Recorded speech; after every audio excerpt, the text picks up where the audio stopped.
Hey YouTube, it's your boy Richie here, coming at you with some more Age of Empires 3 Definitive Edition. And I've got another edition of one of Aze's strategies. So I recently saw that Harrison actually beat me to the post here, so congratulations Harrison. You beat me to the post with this kind of build order. I did already have it in mind, and I have been away for the weekend. And I've come back, and I do want to still go over it because this is me trying out Aze's build order rather than watching Aze like I did in the previous video. If you haven't checked that out, please feel free to. In this one, I've taken Aze's strategy and I've tried to apply it on the ladder at my kind of level. So there's going to be a lot of things we're going to go over, and I'm going to be calling this strategy Aze's Gold Rush strategy. It's very focused around gold trickles, gold income, basically using that gold to propel yourself in Age 2 and allow you to have various options of going from Age 2 to Age 3. So without further ado, let's get into it. And the main thing that sort of centers around this build order is trade posts. So we must have trade posts on the map, ideally 4 if we can, and we also need to take the native TPs as well if possible. And the reason that is because there's a card which synergizes with another one. And the other one that I'm talking about is the Scottish Immigrants card, and we're going to be looking at that interacting with the Chinese Immigrants card. So I will explain as we go through, but basically the starting sort of the start of the game, I guess, is you're going to be collecting your crates and you're going to be putting a few villagers over to wood because you're going to need to build a house, and you're going to be using your explorer to build a trade post. Of course, always make sure to prioritize your trade post first, get the TP down. However, in this case, as you can see, I have to walk quite a fair way here to get to the TP, which basically means that I can put my house down. So this build is kind of a crazy one, and there's a lot going on once again. Aze's build, there's a lot of things that go on, quite sort of heavy on the macro side, on the timing side as well. Everything interacts with each other in this kind of build. So once again, it's something that will take time to practice, to hone, to get better, and I am still very rusty with this. A big disclaimer, I'm still learning this. I'm still enjoying the United States, using some of Aze's strategies, but it is very difficult. So the first card you're going to be going for is the Chinese Immigrants. That delivers a trading post rickshaw, and it basically enables, it gives you another option for your levy ability. Now, your original levy ability is to call Minutemen, and that is currently live right now. You could do that if you wanted to. However, when the Chinese Immigrants comes out, the minute that we get that TP down, we are going to be selecting a button that's going to pop up here. There it is. This is going to enable us to pop a trading post rickshaw out of here onto here. Does that make sense? And then once the cooldown is off, you can do it again. You can do it again and again and again. So this is why the TP expansion is so good with this build. And the reason it works very well is because TPs give you XP. Okay, and the earlier that you get TPs, the quicker you get cards. So if you can take over a whole TP line, I don't know why my trading post rickshaw, by the way, is not going on this one. I don't know. I just went to that one. Who knows? Oh, yes, because I got one here as well. Sorry, I'm being stupid. There we go. So you should have three starting position. 1, because you've built one. 2, because of the Chinese Immigrants. And the 3rd, because you can immediately go for the Minutemen levy, or the levy that you use to get the 3rd one. And we can see here that I'm nearly ready to age up. All you need to do is just continue collecting food until you get 800, and you're going to be aging up with the Pennsylvania card.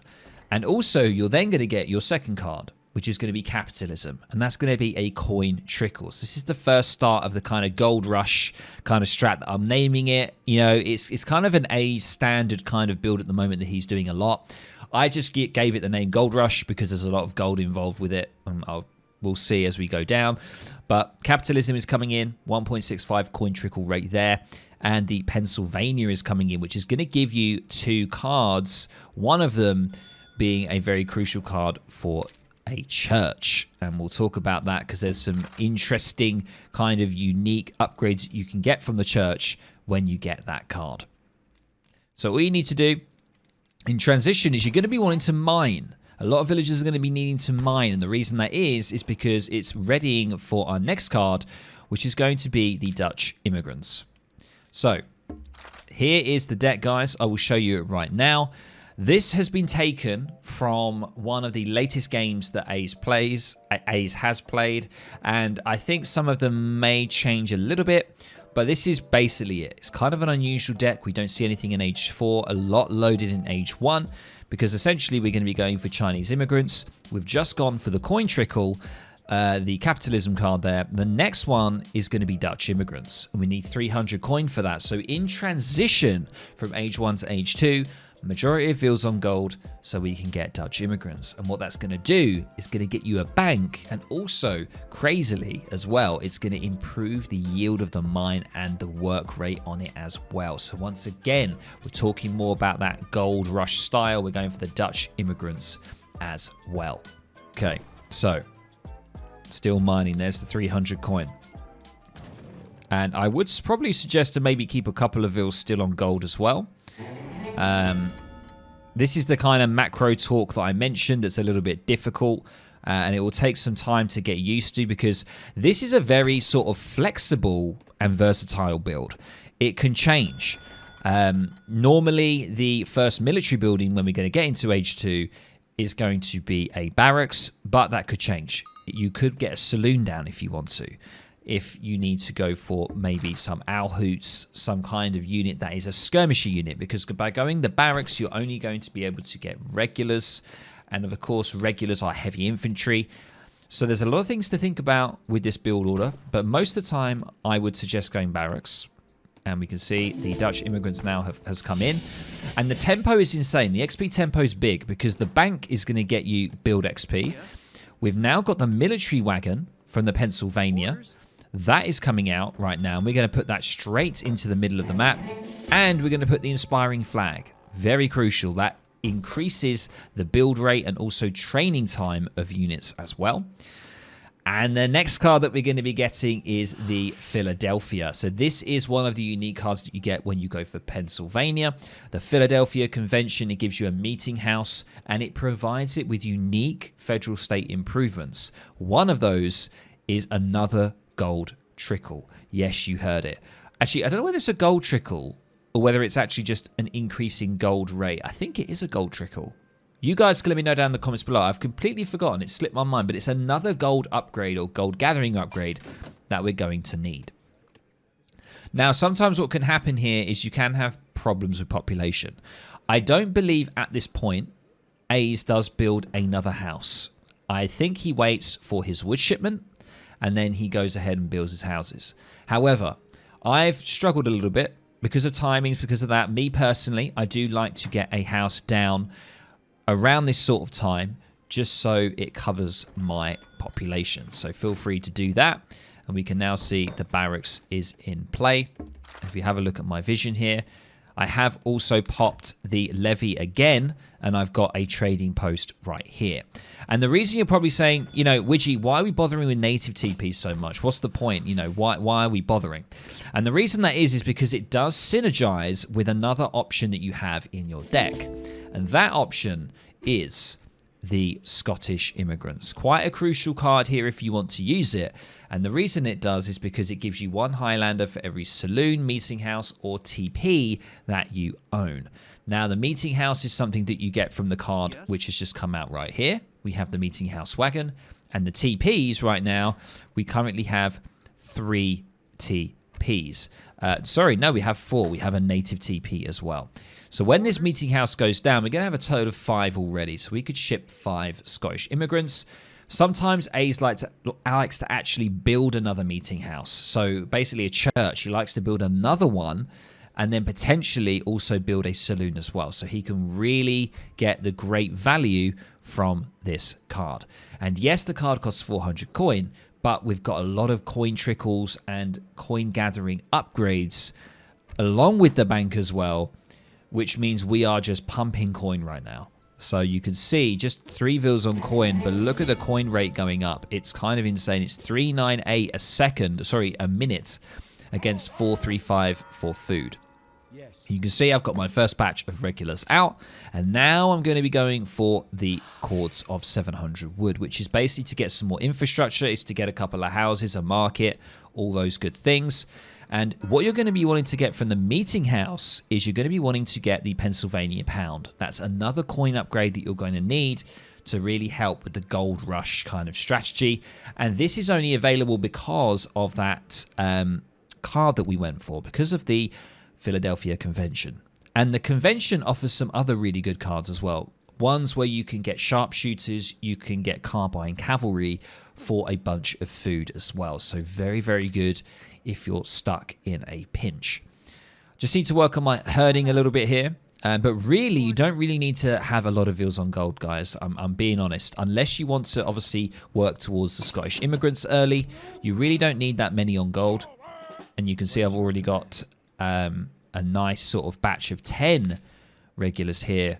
And I just need to get that wood in so I can see. Because see, now I'm in a bit of a sticky situation here. I'm pop capped.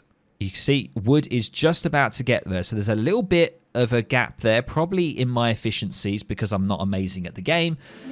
And we got a little bit of a pop issue there. And I can't get my final regular unit out. You can see here I'm just going to start harassing, sieging that market down because my opponent, I'm guessing he's probably going to go some kind of FF or something like that. So I just kind of want to get some pressure on if I can. And now I have the next card available to me and some more regulars are coming in. Wood shipment is here. Now with this wood shipment, I have seen A's potentially build another meeting house. I've also seen him build a saloon. There's an option potentially that you could build a stables and go for early Huss.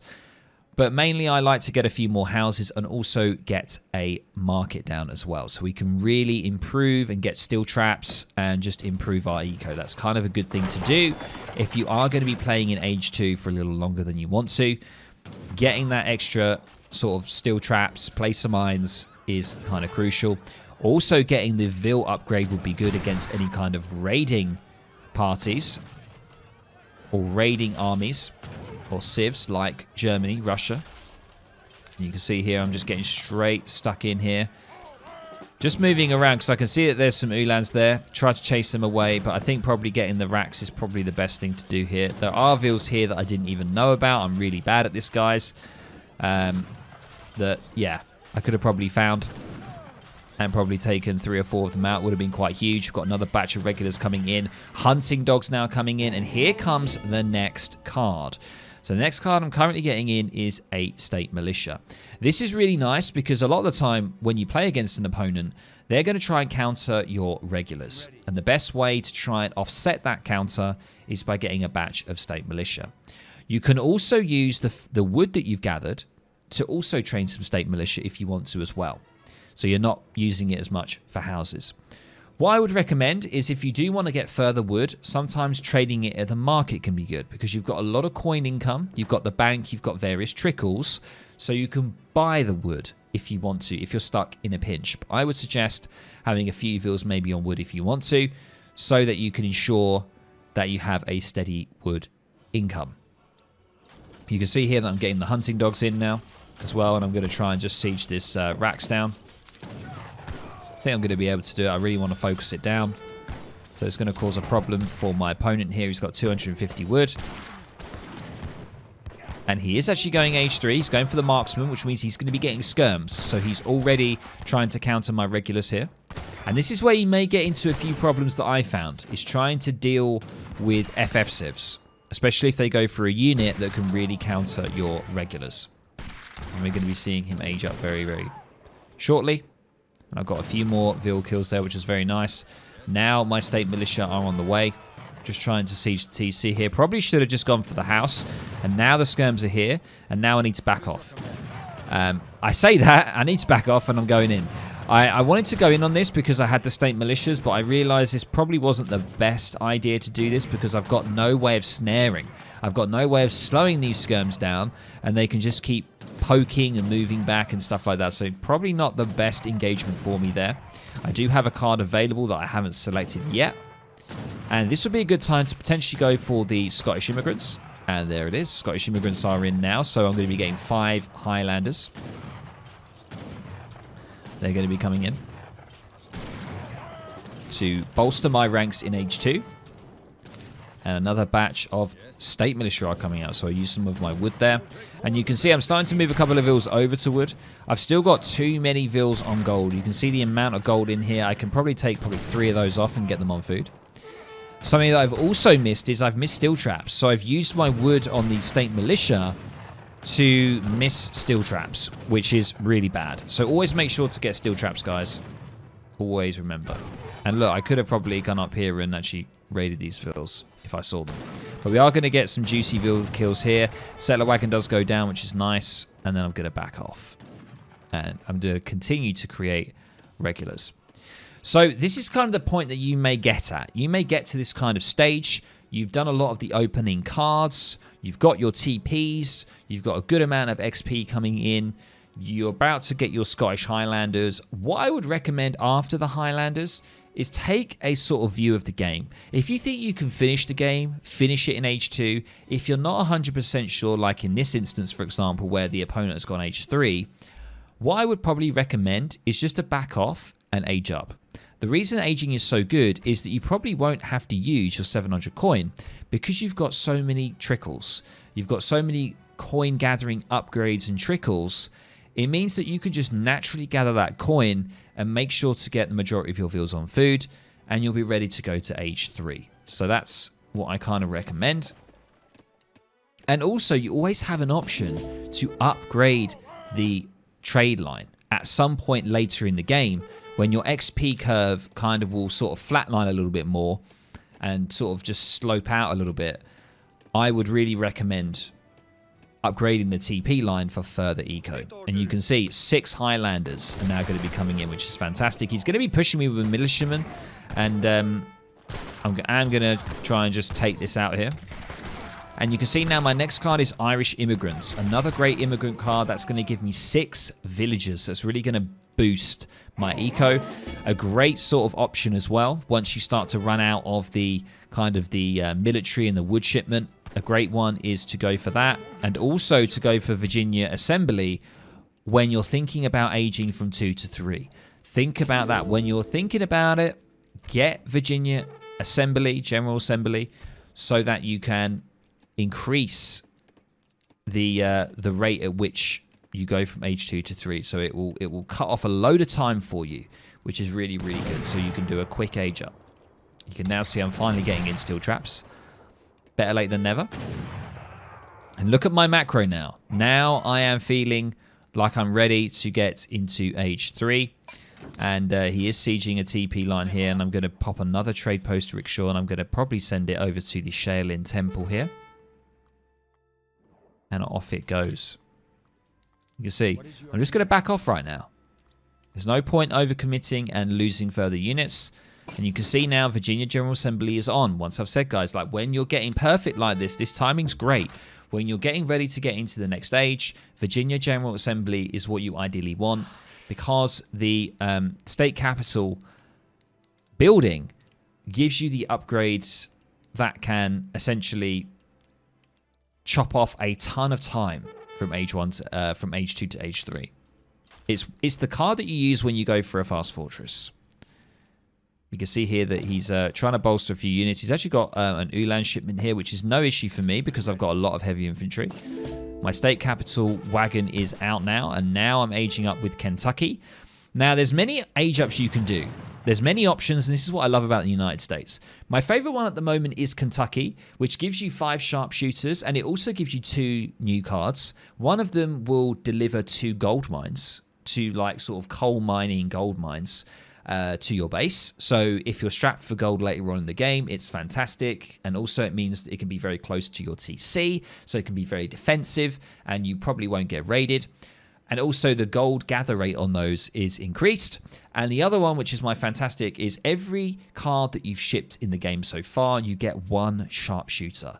That is the other card. So usually when you get into Age 3, you could potentially have a shipment of like 10 sharpshooters, which is insane. Sharpshooters are a fantastic skirmisher unit that you get access to when you get into Age 3. So we can see now I have another card available. That's just because of the TP line. He's not really challenging the TP lines at all, and it's doing wonders for me. I'm getting so much XP, as you can see. I've got another card already available, and I've shipped so many already this game. And, yeah, you can see now the Alexander Hamilton here. I've got him out because I do want my Explorer just so I can put another flag down potentially. And there you go. There's my 4 sharpshooters. Sorry, not 5. Apologies. And you can see Kentucky Hunters. This is a fantastic card. It also upgrades owl hoots, which you get from your saloon. So if you've gone for a saloon style or saloon opening rather than the barracks opening, Kentucky Hunters works well for that as well. So you can see here, we're going to get 10 sharpshooters, guys. 10 sharpshooters. That's insane value, thinking that they are 40 food, 75 coin. That is nuts. And now he's going to be pushing in. Quite scary. Very, very scary. A lot of Ulans here. And now I'm going to be going for 1,000 wood because I am struggling with my wood here. I'm not doing very well with my macro. At this point, I could have bought a bit of wood. I did lose my barracks, which kind of messed me up a bit. And also, it's causing population issues. So I could have just bought some wood there. And I think I do, actually, to build a few houses. And I think that's why I think I cancelled the shipment. I think I cancelled the 1,000 wood there. Now you can see I've got 14 sharpshooters now. And they've got insane range, guys. 22 range opposed to the skirmishers, only 20 here. And I'm going to go for Gatlings instead. And I'm going to go in on this. You can see huge damage here from the sharpshooters. I've completely forgotten about the Ulans here. And I do try and get stuck in. The Ulans are not upgraded. I need to be very careful, though, because the Ulans do a lot. I need to actually really get these regulars in. My micro is not amazing here. I'm trying to do as much as I can. The Ulans are slowly going down here. And the skirms are doing a good job against the other skirms of the opponent. And now I do have my rolling artillery is in. So now I need to get some carbine infantry or regulars because I've got a lot of skirms here. So I need something to deal with it. And look at this, guys. This is the Pennsylvania Rifles and the Pennsylvania Cavalry. That is coming from the unique text you get from the meeting house, which was from the card at the start, the Philadelphia Convention. So it's all kind of coming together. This is how A's does it. This is just the ways of A's. His mind is nuts, and there's so many different synergies. It's crazy. So these cards basically just cost food. They cost a lot of food, and we can get some rifles and carbine cavalry. The carbine cavalry being our dragoon unit. So we're going to be getting those out, and they're coming out quite fast as well. And you can see here I've got a lot of food and gold, no wood. I really need to just buy wood, and that's what I do now to sort out my population. This is where I'm a bit rusty, guys. You could probably do this way better than me. You could have either just started to chop, have a few more vills chopping wood. You only need like 3 or 4 vills chopping wood. You could have got gang saw as well, and that would have helped actually keep the housing up. You see here, I am going to start to work on the stables. Need to be careful here and not lose my cav here. I do have some carbine cavalry. Fantastic unit. Really, really strong. They're going to be coming in. They're just going to be keeping an eye on everything here.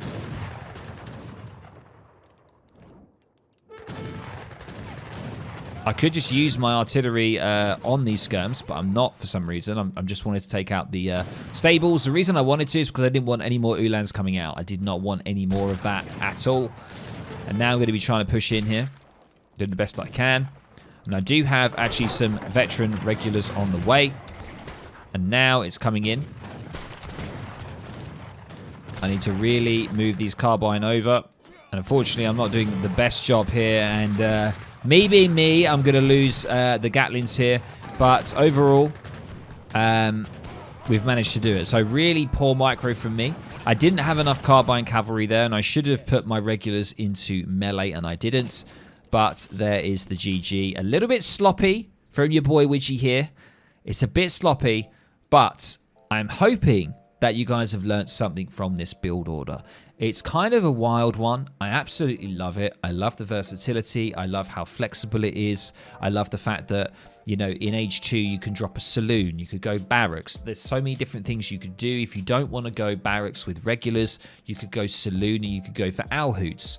The reason you could go saloon is because you have such a great gold income. You can facilitate mercenaries and outlaws. You can pay for them. They are okay to train because you have such a huge gold economy with this kind of build order.